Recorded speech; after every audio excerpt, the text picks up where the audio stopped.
Hi, everybody, and welcome to Katrina Rasbold and Friends. And I got to tell you, I say this a lot of the times with our interviews, but I am so excited because I, as you know, had a wish list for people I wanted to interview.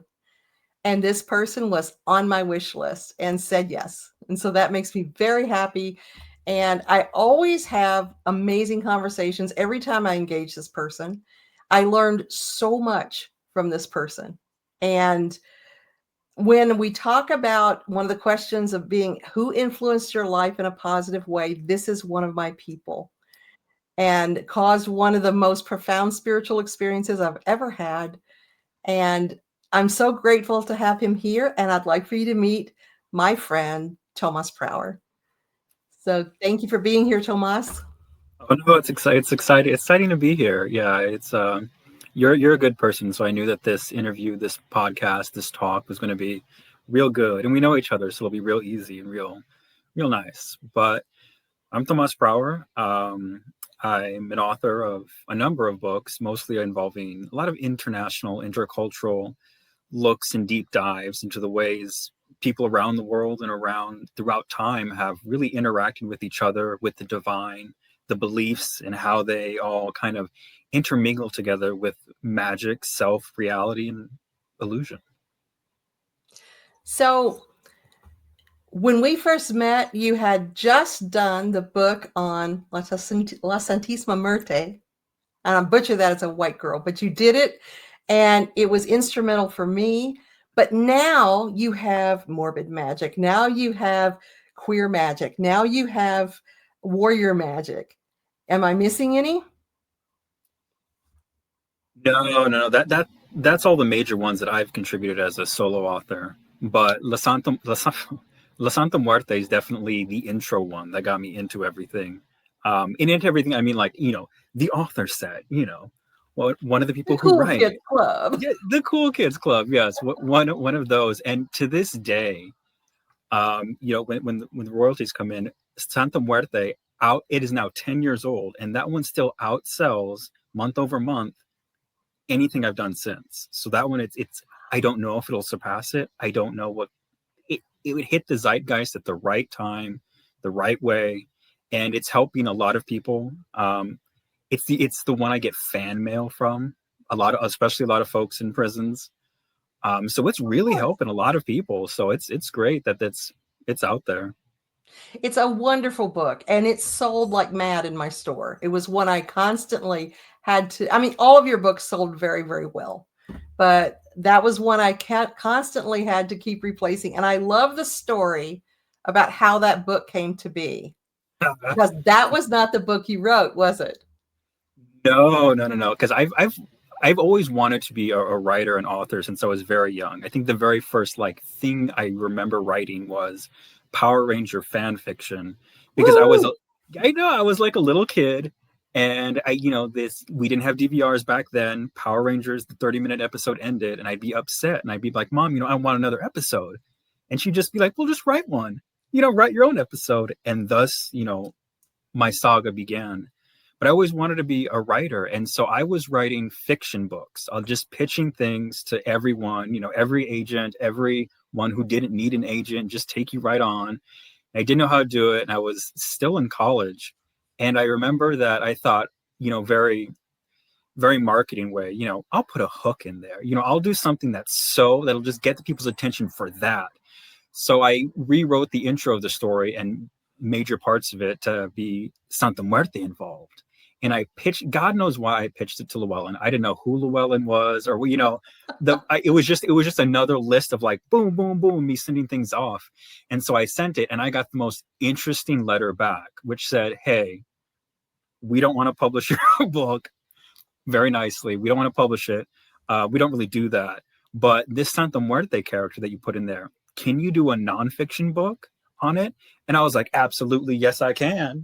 Because it was the first real positive feedback I got. So I'm like, oh hell yes, I can do that. And so I did it, got more involved in it, learned more about it in a very technical level to be able to write it in a nonfiction way. And it went from there. So that's how it happened. I randomly pitched something Llewellyn didn't want, and they said write it like this, and I did. I wish more people could recognize how those moments happen and that you just I always quote Dorothy Parker, and she said, "The art of writing is applying the ass to the chair." And if you just sit down and you write the book, something will happen with that book. It may not be what you expect, but something will happen. And I love that story. I think it's wonderful. I'm so glad that you went into that because the research you did for that book was so formative in my learning experience. And I thought it was fantastic. But I do have to ask you one important question, and this is not on our 8 questions list. So brace yourself. Who's your favorite ranger? Oh, I always liked Trini, the Yellow Ranger, because when I was a kid, yellow was my favorite color, and so I loved her just because she was the yellow one. That's So that awesome. that shaped me. That's fantastic. So, any more books planned, Mr. Writer?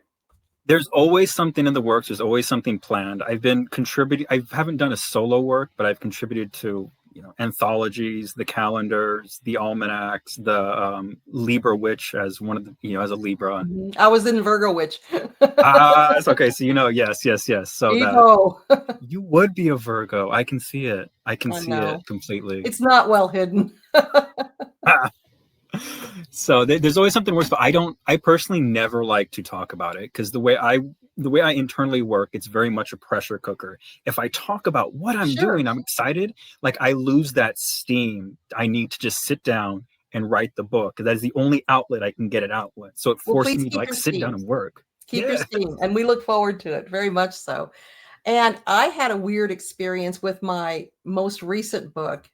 Um, I wrote it, and when it was done, I just knew this is the last book I'll write. Wow. It was a weird feeling because, like you, I was compelled from childhood to write. And I knew I would keep writing. I'll do blog posts and things like that. And I also am going back because my first book came out in 2012. And so I'm going back now since it was a nonfiction magical series and rewriting some of that, including the new stuff that has come up in the meantime. Like the dude says, new stuff is manifested or new stuff has come to light, man. So I'm rewriting, but I will never write another book. And I just knew that. And everybody's like, oh, yes, you will. Yes. No, I won't. It's done. I did maybe 35 or 40. I don't know. I lost count, but that's enough. I've said enough. That's a lot. That's a lot of words, a lot of stuff to say. So, but Lots of wow. words. Lots of Wow. words. And you get to a point where you're just tired of hearing your own voice talk. So, but yeah, so that's how we met was you didn't know me, but I knew you or of you because I had gotten this book in my hands. And then I didn't know that you were going to be at PantheaCon that year. And I came to PantheaCon to present. And I think I got all shaky because like Phaedra Bonowitz and Mary Greer were in my class. And so it was my first time to present there and I was being all stupid. And so I needed a pick me up after that because I really felt like I'd bombed. And they both told me later, no, you did great. You were fine. But I felt like I'd bombed and I needed to pick me up. And I looked down at the program guide and saw your name and saw what you were addressing. And it was just ching, ching, ching, ching, ching. I've got to go. I've got to go. And so I went and it was as amazing as I thought it would be. And really, she called me in that seating. I knew I'd been picked. And I could go back over all these things that had happened in my life over the last few years to see the signs that I had previously missed. And it really took you sitting me down in a seat and saying, no, listen, I'm going to give this to you in terms you understand. And so I felt really that was my feel silly con because I came up to you after you did the talk and I think I still had mascara running down and everything. And I told you how amazing your talk was. And you were like, who the fuck is this? I don't recall that. For me, that was my very first PantheaCon, and it was a complete blur.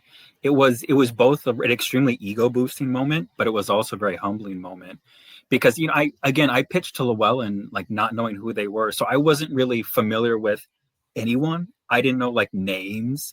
I also didn't know the audience in a way, like the magical community. Mhm. So I was just going in blind, just did something. And I remember when I gave that presentation, I realized, oh, this is going to be a big hit because I hadn't seen any like numbers or statistics yet. Mhm. And it was like standing room only, Yes. which You had a was, full room, and one of I the was big like, rooms. yes, I thought, oh my God. So I did that. And then the next day I had because they like booked me to like different places. I had to drive to some nearby city in the Bay Area to give a presentation at a magic shop. Ain't no one showed up. No, Oh, I'm just people came in and the God bless them, the shop owners were desperately trying to get people to buy tickets to go to my thing, because they had a whole giant room and in the back it was going to be big. They spaced it out. One person came in, bought something. The shop owner convinced him, hey, do you want to hear a presentation by this person on La Santa Muerte? Mind you, I had just come from like sold out. It's great. Lines talk to you. And this person's like, who? And they said it's free. Sure. So I had to give that same PantheaCon presentation the very next day to one person who sat there, arms crossed, not caring, and got up and left. And got up and left in the middle of it. And I was just like, I guess we're you know, done. yes. So it was very humbling. It Oh, was good. No, it was good because it was one of those Caesar moments where you ride triumphantly, and there's that person in the back saying it's all temporary, it's all fleeting. right? So it, Oh, it helped me not to believe my own hype.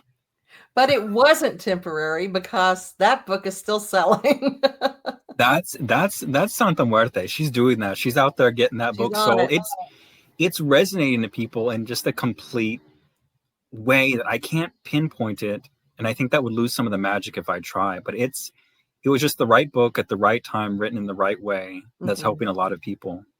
The right way is the important part because Chestnut was out there for a long time before you, and I Oh don't think God, got yes, the Andrew buzz that Chestnut, you got. yes. Yes, it's because I think it's the tonality of it too. Because Andrew Chestnut is, extremely intellectually smart and does a lot of things from a very professional and academic point of view. Yes, Mine was a little bit less academic and more like street. This is how we do it it, kind of a was, way. and like you said, Chestnut is very, yes, academic about the writing and very removed from it. You're like, okay, so I went into this little hole in the wall door, and guess Yes, what yes. happened? My friend who cruises around downtown, who says, "Don't ask how I get my stuff," told me to Right. go there.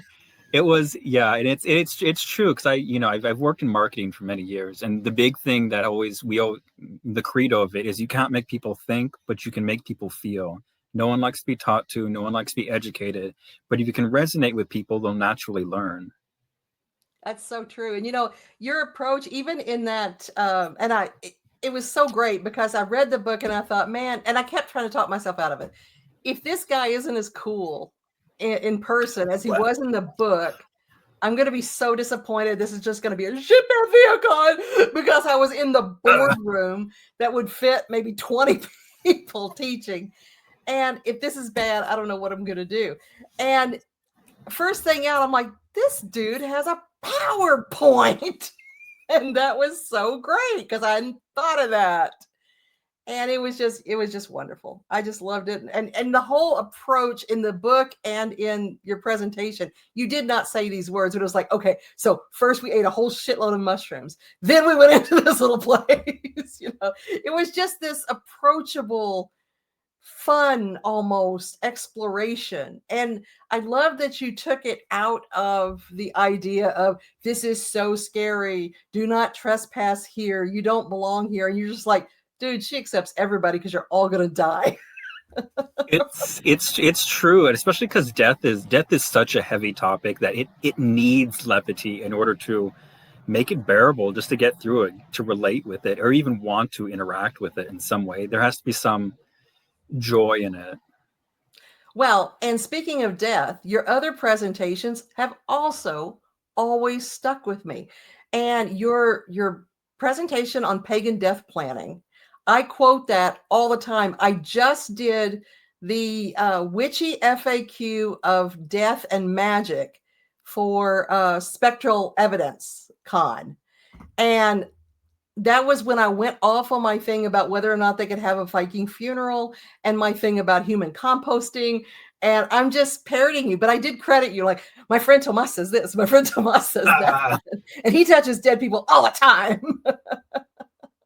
True. I'm a mortuary professional. Yeah. Yeah. Just, or for whatever reason. But no, I just you influenced me in more than one way. And I'm not saying this isn't just like a big like reach around interview or anything like that. It's about the fact that you have been very instrumental in my life in a lot of different ways. And you came and talked in our hospitality room, and we had such a great presentation. I enjoyed it so much. So, and then I actually I was in your presentation for WitchCon, and that was also just brilliant. So that's my friend, and that's why I adore him so much, in addition to just being a really wonderful, fun person. So, what do you think happens to you now that you're Mr. Death? What do you think happens to you when you die? The honest answer is I don't know, and I don't like to think about it. Not because it's scary, what dreams may come. It's not none of that stuff, but it's I have too much to do like in this life to worry about what's going to happen next. And it really hit me when I was doing the research for like morbid magic, and I'd look into specifically like Buddhism and Confucianism, and like, okay, so what do they say, because I gotta write whole chapters on it, and they don't say anything about it. And the very street summary of it is they told their followers, like, look, why are you worried about the next life? You can't even get this one right. Focus on focus on this one right now with these things, and then just worry about it when it'll come. And that really hit me because because what motivated a lot of my young industrialness of like, I gotta write, I gotta get stuff done, was there was a period when I thought I was going to die, like a prognosis thing, and you're looking at your mortality for a couple months, and surprise, I'm alive. And it didn't turn out that way. But that really affected me. And so for a long time I had been living, I got to get stuff done before I die, because everything now is borrowed time. So I got to do it. And I was living for death in a way. And when I really released it and like, look, when that bridge comes, I'll cross it, because I'm not paying attention to the now, that really brought me into a space. So I don't know. A lot of things that are out there, if it sounds too good to be true and it sounds too human, I don't like it. Like the idea of heaven and clouds, or I'm going to see grandma, or I'm going to see my mom, and even I'm going to see my loved ones. That's very comforting, but that's also very human. And so what's beyond, I think, is bigger than anything we can possibly imagine. So the fact that it's another version of our wants and desires and our hopes that we have here as mortals, in all of our fallibility, I don't think that's the afterlife. I don't think that is perfection. We can't even conceive of it. So I'm not even going to think about it. That is so fair. That's completely fair. So something's going to happen or nothing's going to happen. We're going to show up for it. It's going to happen, and it's inevitable. And if nothing happens, and there's no reason to worry about it.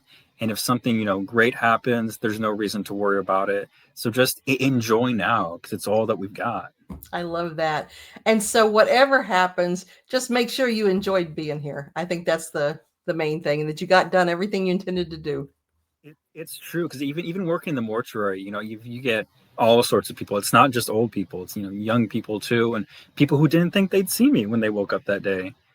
And it's interesting because no matter how you look at life, it is either way too long or it's either way too short to not be lived happily. And everything that you want in life, your future goals, like, I want to be this profession, I want to drive this car, live here, visit this place. We want it because once we have it, it'll make us happy. But if you can be happy now, you don't need those things, and you can already enjoy that future in the present, if that makes sense. It does. That's wonderful. So I mentioned this for me, and I have a little list. It's a short list, actually. But when we look back on our life, we have a lot of people who influence us through trauma. We have a lot of people who influence us by modeling behaviors we don't want to emulate. But who in your life influenced you in a positive way? So this is the person I always say I credit everything to, really, and he knows it. He knows it if he's watching this. But his name, it's B. Dave Walters. He was the first person who really believed in me that was not like a parent figure or not a family where, because when you're a kid and you have parents that believe in you, you feel like, oh well, they got to, I'm proud of you, of this macaroni art that's not really good, like I'm proud of you. Like, this is the first person to really see me, and that helped me see me, because when I was very, I was very not self-confident, I was very anxious, I was, like, I was not happy. And this person realized within me that the only thing stopping me is me. And I remember asking him, because I ended up working for him briefly, if when I go into other companies and I have to give that awful question of, well, what are your weaknesses? What are your need improvements that employers love for some reason? And you have to give an honest answer so you don't sound too pompous. Like, I'm good at everything.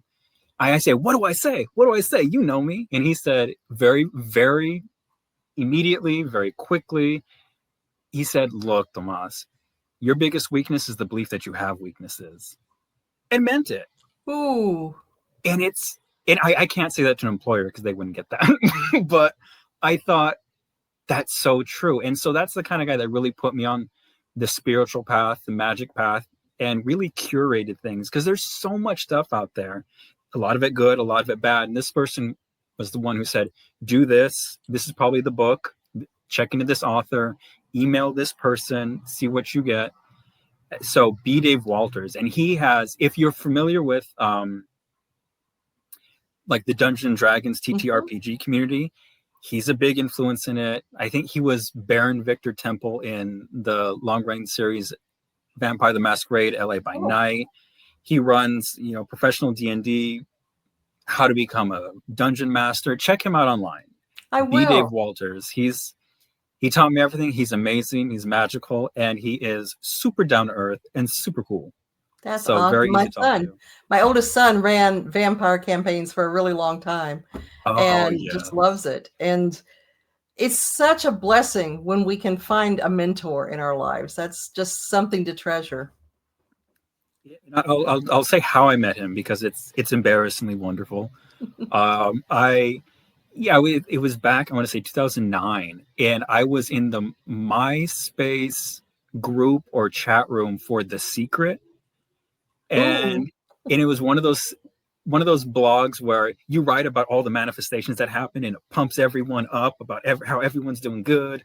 And he was one of the people that would write stuff, and the stuff he wrote stood out differently. Didn't know who he was. He was just this name. He hadn't gone into, like, the TV yet. So I emailed him out of the blue. I was like, hey, your stuff really resonates with me. Teach me what you know. And that's how it all started. wow. That's what a great story. And those early days back then, and I was even before there was a MySpace or anything, we had message boards and bulletin boards and things like that. The internet was such a small world, Yeah. and you could meet people so easily. And it's just amazing the friendships that endure over so many years that you never would have met if there were not an internet. It's true. It's true. It's true. Yeah. So as you look back on your life, and you've accomplished a lot of things, and your greatest fault is that or your weakness is that you believe that you have weaknesses. So what are you the most proud of in your life? What, when you look back, stands out to you as, I'm so glad I did that, and I did that well? It's something very recent, something that just happened this year that I just took me on a whole nother level of, like, bliss and happiness. And it was, I'll explain it because it sounds so stupid, even if I hear myself say it too. It's really letting go and letting God. Because it's, this, I've always been like the fixer, and I've always been like the smart one, and I'll figure out a way to, like, go around this, do this, get around it. And it really hit me. So I was reading other books, other, like, sacred texts and things. And the commonality is, do you trust God, universe, like, however you want to, the almighty, the divine, the unknowable, like the Tao, how do you trust it? Because if you and it's really having faith and allowing myself to have faith is probably what I'm most proud of, because I have basically zero anxiety now. Wow. Life is, even this is like the hardest year for some people, but I've just been able to really get to another level of just enjoying it and being happy, not like crazy bouncing off the walls, but like that soft Buddha smile where everything's just kind of pleasant, everything's just kind of peaceful. And it's really just having faith, because if you believe in your deities, if you believe in God, if you believe in the universe is all powerful and on your side, what the hell is against you? And it's having faith of like, well, God can't do that. Let me fix it. Well, let me think of a way to do it. And even saying prayers or giving offerings, I want this to manifest. Well, let me ask again. And let me ask again, because I don't know if God heard me. I don't know if this thing happened or if I did it the right way. It's, you did it. God's got your back. Yea, through the valley of the shadow of death, Lord is my shepherd. Everyone says it, and it was my first time just allowing that, because this year was real hard in the beginning, and I just was like, you got it. And let me tell you, ever since, I've just been in the right place at the right time. All the annoying people and things that annoy me in life, just, I don't encounter them. And I can't explain it, but it's just, everything's working out, and it's just having faith that it will. And that's That it. is that's so exciting. And that moment, that Jesus take the wheel moment of surrendering control and letting go, for some people, especially people that are the fixers, is so terrifying. And that makes it so sacred that you do it. So good on you, man. Good for you. It's been nice. So, this is a lot lighter, I think, but I don't know. You never know where we're going to dive into. What movie or podcast or book or TV show are you into lately? Okay. So I don't really watch TV. I'm in my movies, I watch the same movies over and over. I'm a physical media person.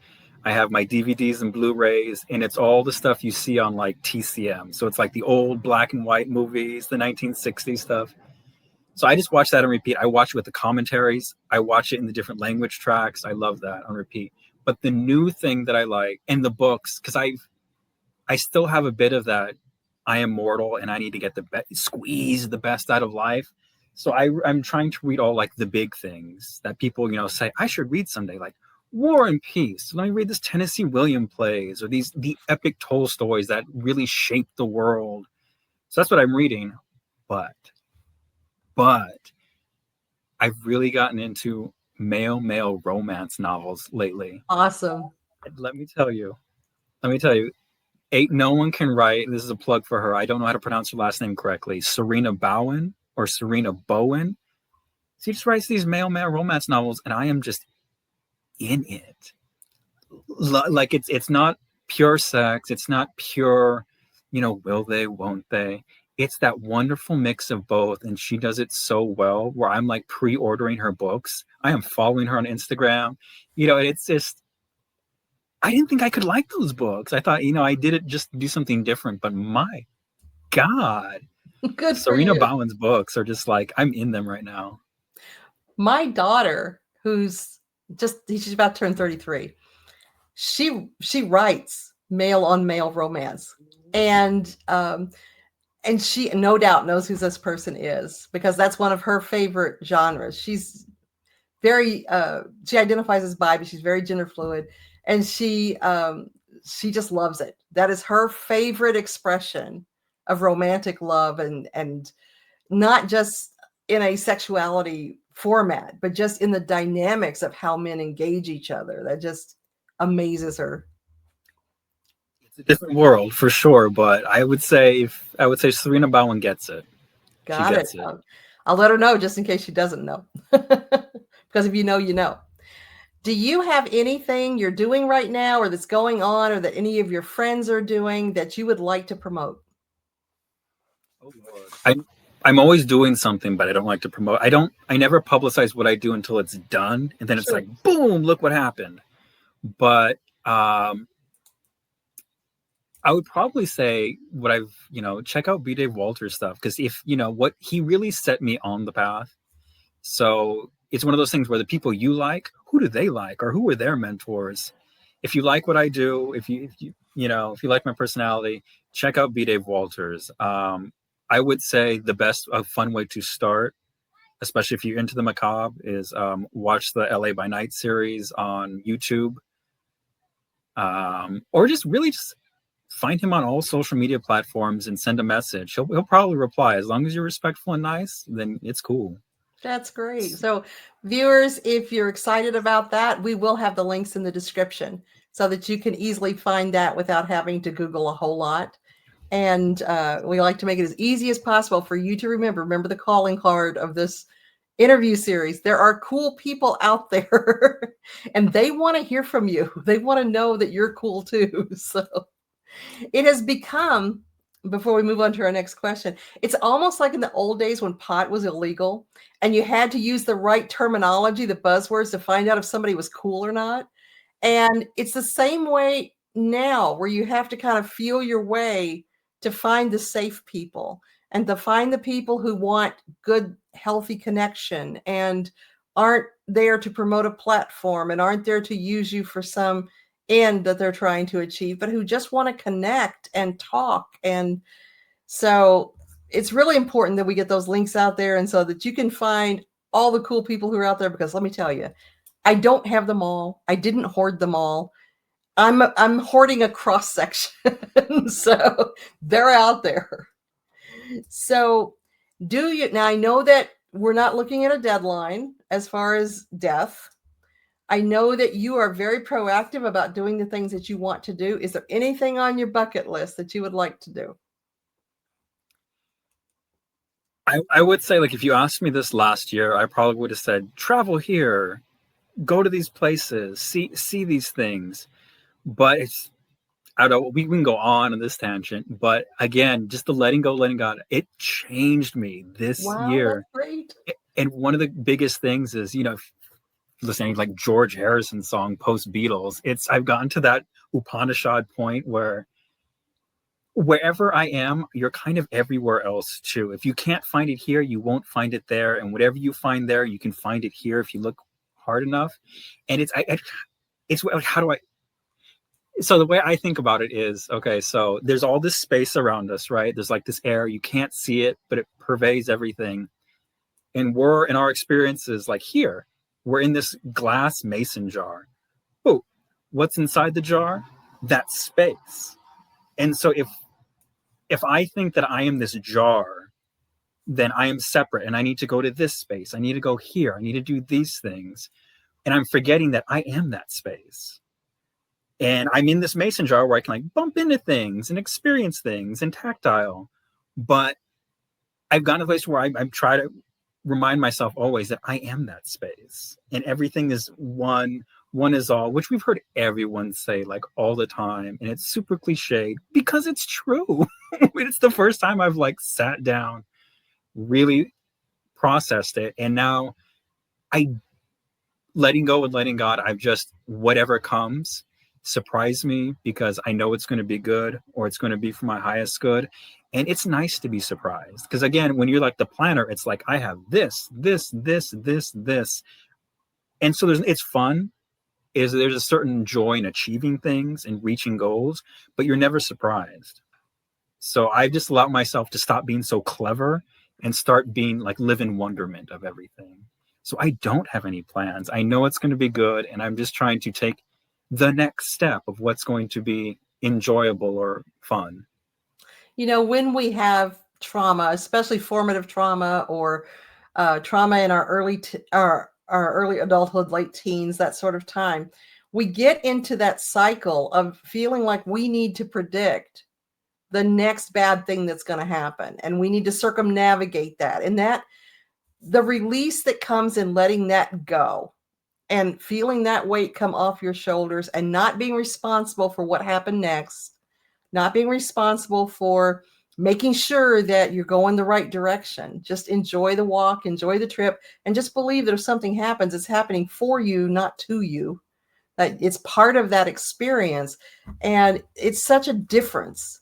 And it is, as you described, it's just life-changing. Yep. So, what is now? I know that given that it's probably going to be the whole day, but what is your favorite part of the day? Um, I really like late at night, and I'm talking about 11 p.m. earliest to maybe like 5 p.m. because it's it's when it's when the world just calms down. Because it's, I grew up in Los Angeles, which is super populated. I've lived in a multi-generational house for many, many, many years, and there's just always people around, and there's always noise, and there's always things going on. And that time is like when everyone goes to bed and kind of you have the house to yourself. It's quiet, you can do what you want, and it's very freeing. And so that's my favorite time. There's no traffic if you want to drive somewhere. When I lived in Vegas, it was nice because everything was still open too. So it was, there's no last calls. No, I want to do my laundry at 3 a.m. Perfect.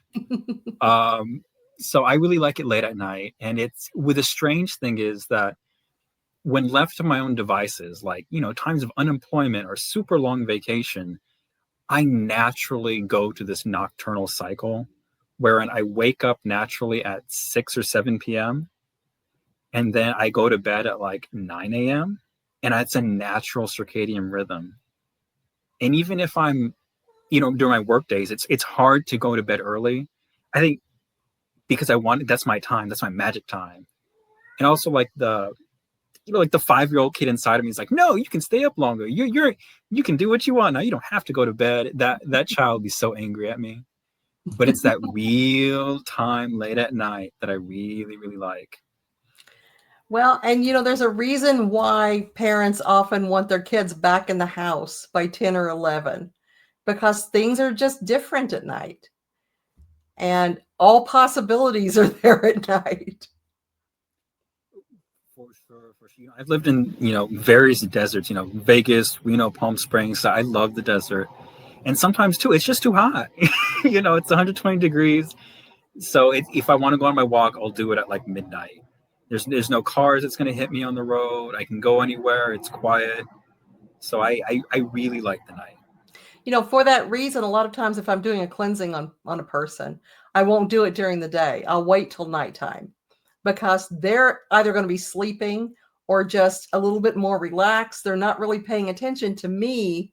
They're involved in other things, and I can just slip in there, get them all cleaned out, leave. It's kind of like if you are a cleaning lady and you go in when the people aren't home and just clean their house. Yes, yes, yes. Okay, I can totally see that. Totally works.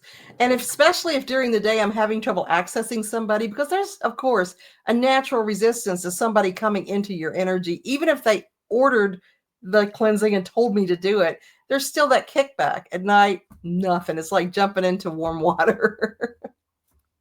Yeah, So, our last question is there any person, and this can be yourself or you can also go global, anybody that you would really just like to send some love and compassion and I see you and I know things are going to be okay for you energy? I mean, there's a lot of people having a lot of hard times right now, and the answer that it really pops to mind that I want to say that I also don't want to say because it sounds it sounds too saccharine is it's really it's the listener of this podcast because really we all need to just you who said it, RuPaul, like you can't love someone else until you love yourself first. Jesus probably said that at some point too, but it's true because you can really only love someone or enjoy life to the capacity that you allow it into it. So if you think the world is a very scary place, it'll be a scary place because you'll see it, you'll spot it. If you think no one likes you, no one will like you. If you don't love yourself, ain't no one else can love you out of that. So really it's just everyone just love yourself, which is very just like Yeah. it is not helpful, but it's true because that's the only way things will happen. Like you really have to love yourself. It's love your flaws. And I would say the next step, if you got that, is love everyone and don't judge anyone for anything, which is extremely hard. But just send love to yourself. Make sure, look in the mirror and tell yourself that you love yourself. That is awesome. So if you found this interview buried in the absolute ass crack of the internet somewhere, like in the actual car wash of internet DVDs, if you happen to find it and come across me and my friend Tomas, and you were lucky enough to just get this far into the video, just take a moment and just feel loved and just feel accepted and seen and appreciated. That doesn't mean I want you over for dinner or anything, but it means that I see you and you are being the youiest you can be. Step up for yourself. Be present for yourself. Take care of yourself. Love yourself at least as much as we love you and we're sending love to you. Sit with that for a minute. Do the thing. We're glad you're here. And I'm glad you're here. Tomas, did you have anything to add before we finish things up? I think the only thing that came to mind during that beautiful like little meditation of loving yourself and reflecting on that is, because I grew up in Los Angeles. I have a lot of friends, in Hollywood, worked in Hollywood. And a lot of the biggest things that I think might help people is because you get a lot of dreamers who want to be cast in something. They want to be the next star. And the hardest thing to do is the audition process. And it's like, am I good enough? My entire future, my entire dreams lie on these 5 people that are sitting at this table, and I have 5 seconds to impress them. And if you take that, on a very cosmic, larger level, it's everyone you meet in life. And there's I have friends who are casting directors, and the biggest thing they say is you have all these people trying to be the character. You have people trying to be what they think we want them to be, or what the character is. And we always end up choosing the person who is perfect for that, who are naturally that. And there are people like a crayon box where you might be the best orange, the color orange. Perfect. Don't try to be green. Don't try to be red. This role requires a red, requires a green. That doesn't mean you're not good. It doesn't mean that. It means that where orange is, you'll shine. And if you're always trying to be green or red, you'll never be cast in that perfect thing. What you truly want won't happen. And I think, so if you love yourself, if you love, you're an orange, you're red, you're whatever, love yourself as you are and just be that. And then the right people, the right circumstances will find you because they want that color. They want that, what you're giving. If you're always changing it, ain't no one loves you. They love that false identity of you. So love yourself, trust God, and things will just work out. That is a wonderful place for us to end our interview today. Tomas, I hope you'll come back because I got another 8 questions. I'm so happy you were with us. I'm so appreciative of you taking time out of your almost your happy hour coming up soon to be with us and for sharing all that. You were so candid and so authentic. And that's what I love most about doing this, is seeing people as they really are. Thank you. And thank you for all that you did for me.